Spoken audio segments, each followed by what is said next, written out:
Hey guys, welcome back to the channel. In today's video, we're breaking down Pop! OS versus Nobara, two Linux distros that make gaming and creative work easier, but with totally different philosophies. So let's get into it.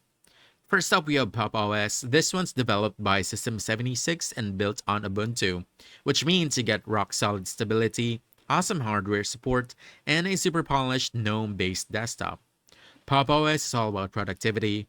You get built-in tiling window management, smooth multitasking, and dedicated ISO OS for NVIDIA and AMD users alike. It's great for laptops, workstations, and gaming rigs if you want a system that handles development, creative work, and gaming all in one clean, reliable package. Now, let's talk Nobara. This distro is built on Fedora and is designed specifically for gamers and streamers. But unlike Fedora, which usually needs some manual tweaking for gaming, Nobara gives you everything out of the box. Proton GE, Wine, Steam OBS Studio, multimedia codecs, GPU drivers, it's all pre-installed and ready to go. Basically, if you want a Fedora-based system without having to configure anything for gaming, Nobara saves you a ton of time.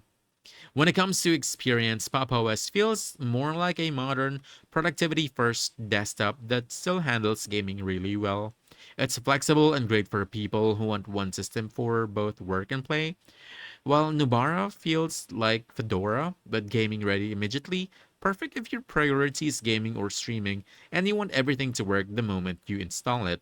So which one should you choose?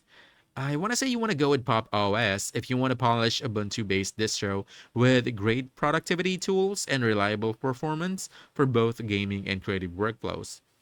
And I want to say you want to go with Nobara if gaming or streaming is your main focus and you want a Fedora system that's already optimized and ready from day one.